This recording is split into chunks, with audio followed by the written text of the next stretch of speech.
চাষার দুঃখ রোকেয়া সাখাওয়াত হোসেন। খেতে খেতে পুইরা মুড়ি রে ভাই, পাছায় জোটে না তেনা, বউয়ের পৌঁছা বিকায় তবু ছেলা পায় না দানা।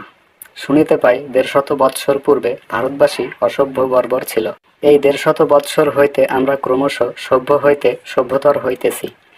শিক্ষায় সম্পদে আমরা পৃথিবীর অন্যান্য দেশে ও জাতির সমকক্ষ হইতে চলিয়াছি। এখন আমাদের সভ্যতা ও ঐশ্বর্য রাখিবার স্থান নাই। সত্যই তো। এই যে অগ্রভেদী পাঁচতলা পাকা বাড়ি, tramway, steamer, aeroplane, motor lorry, telephone, telegraph, post office, চিঠিপত্রের সুনিয়মিত ডেলিভারি, এখানে পাটকল সেখানে চটকল, অট্টালিকার চূড়ায় বড় বড় ঘড়ি, সামান্য অসুখ হইলে ৮-১০ জন ডাক্তারের পেটে টেপে নাড়ি, চিকিৎসা, ঔষধ, অপারেশন, ইনজেকশন, ব্যবস্থাপত্রের ছড়াছড়ি, থিয়েটার, বায়োস্কোপ, ঘোড়দৌড়, জনতার হুড়োহুড়ি, লেমল্যান্ড, জিঞ্জারেন্ট, বরফের গাড়ি, ইলেকট্রিক লাইট, ফ্যান, অনারেবল গড়াগড়ি, বৈজ্ঞানিক প্রক্রিয়ায় খাদ্যদ্রব্য ভেজালের বাড়াবাড়ি, এইসব কি সভ্যতার নিদর্শন নহে? নিশ্চয়ই। যে বলে নহে সে ডাহা নিমুখারাম। কিন্তু ইহার অপর পৃষ্ঠাও আছে। কেবল কলিকাতাটুকু আমাদের গোটা ভারতবর্ষ নহে, বরং মুষ্টিমেয় সৌভাগ্যশালী ধনাঢ্য ব্যক্তি সমস্ত ভারতের অধিবাসী নহে। অদ্য আমাদের আলোচ্য বিষয় চাষার দুঃখ, চাষার দারিদ্র্য, চাষাই সমাজের মেরুদণ্ড। তবে আমার ধান ভানিতে শিবের গান কেন? অবশ্যই ইহার কারণ আছে। আমি যদি প্রথমেই পল্লীবাসী কৃষকের দুঃখ দুর্দশার কান্না কাঁদিতে বসিতাম, তবে কেহই চট করিয়া আমার চোখে আঙুল দিয়া দেখাইতেন না যে আমাদের মোটর কার আছে, গ্রামোফোন আছে ইত্যাদি। ভালোর ভাগ ছাড়িয়া কেবল মন্দের দিকটা দেখা কেন? সেজন্যই ভালোর দিকটা আগে দেখতাম। এখন মন্দের দিক দেখা যাক। ওই যে চটকল আর পাটকল, এক একটা জুট মিলের কর্মচারীগণ মাসিক ৫০০ থেকে ৭০০, ৫ কিংবা ৭০০ টাকা বেতন পাইয়া নবাবী হালে থাকে, নবাবী চাল চালে।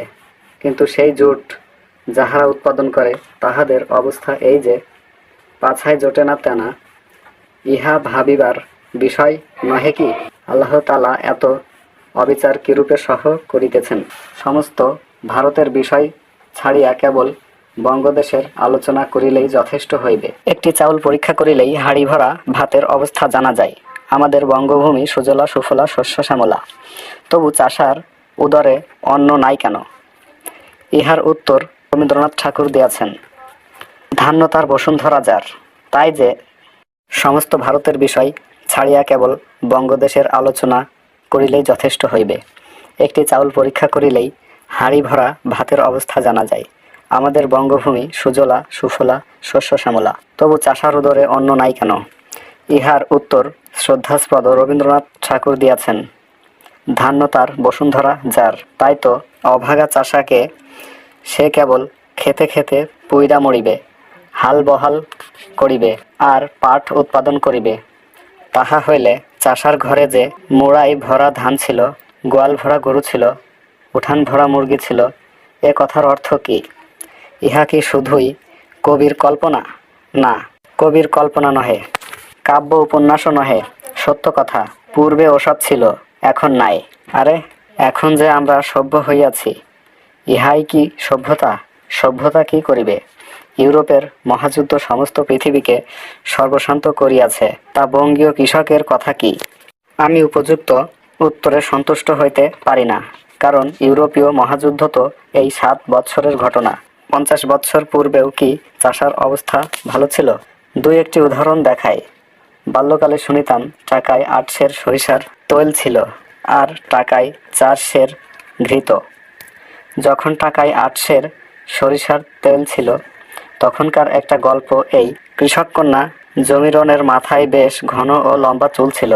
তার মাথায় প্রায় আধ পোয়াটাক তেল লাগিত। সেজন্য যেদিন জমিরন মাথা ঘষিত, সেদিন তাহার মা তাকে রাজবাড়ি লইয়া আসিত। আমরা তো তাকে তেল দিতাম। হ্যাঁ, অদৃষ্ট।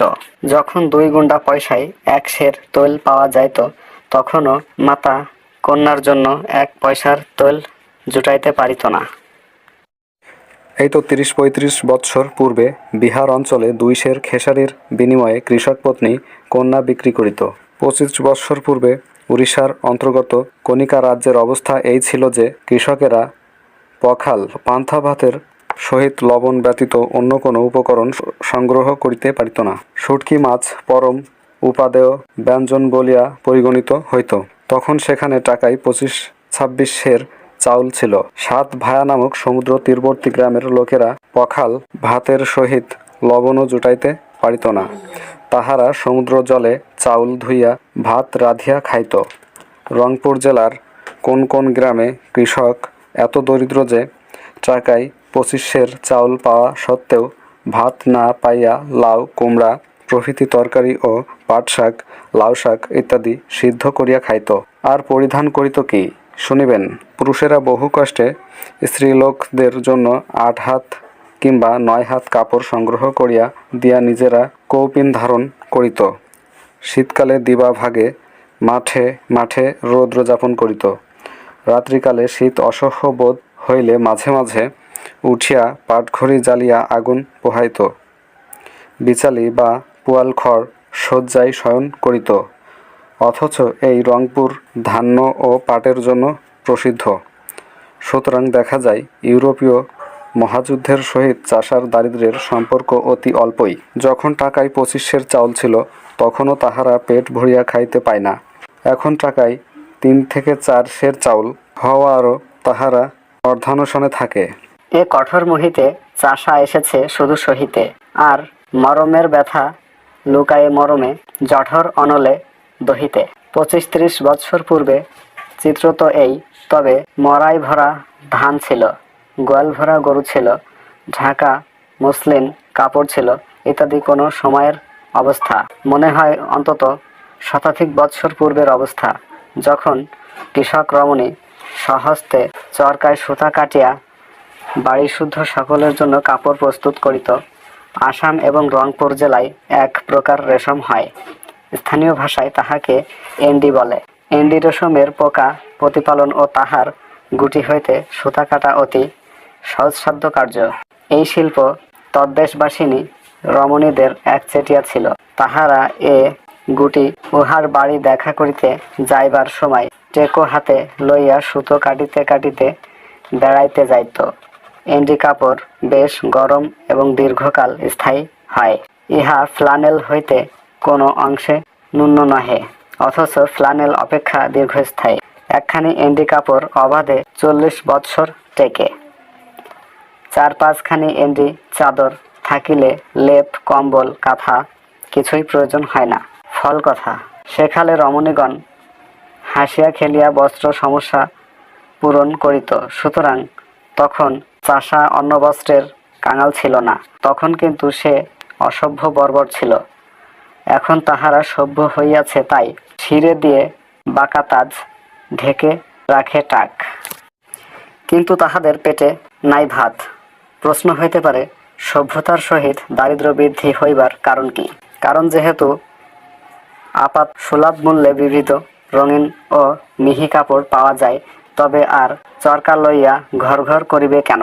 বিচিত্র বর্ণের জুট ফ্লানেল থাকিতে বিবর্ণ এন্ডি বস্ত্র ব্যবহার করিবে কেন? পূর্বে পল্লীবাসিনীগণ খার প্রস্তুত করিয়া কাপড় কাচিত। এখন তাহাদের কাপড় ধুইবার জন্য হয় ধোপার প্রয়োজন, নয় সোডা। 4 পয়সার সোডায় যে কার্য সিদ্ধ হয়, তাহার জন্য আর কষ্ট করিয়া খার প্রস্তুত করিবে কে বা কেন? এইরূপে বিলাসিতা শিরায় শিরায় ধমনীতে ধমনীতে প্রবেশ করিয়া তাহাদিগকে বিষে জর্জরিত করিয়া ফেলিয়াছে। এই যে পাছায় জোটে না তেনা, কিন্তু মাথায় ছাতা এবং সম্ভবত পায়ে জুতা আছে তো। বউয়ের পৌঁছা বিকায়, কিন্তু তবু বেলোয়ারের চুড়ি থাকে তো।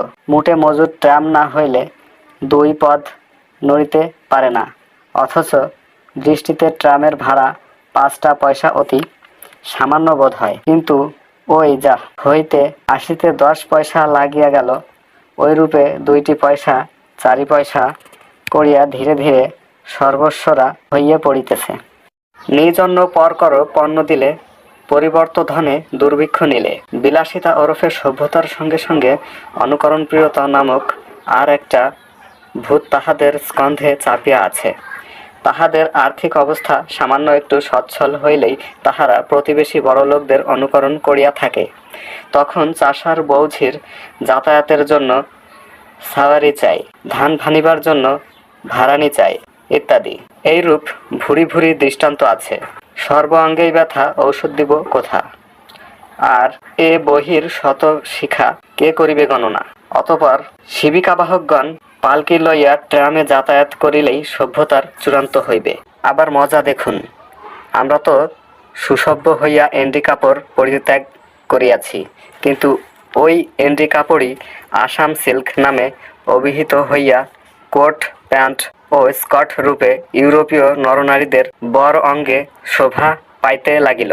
ক্রমে পল্লীবাসিনীর সভ্যতার মাত্রাধিক্য হওয়ায়, অর্থাৎ আর এন্ডি পোকা প্রতিপালন করা হয় না বলিয়া এখন আর হোয়াইট অ্যাওয়ে লেডলর দোকানে আসাম সিল্ক পাওয়া যায় না।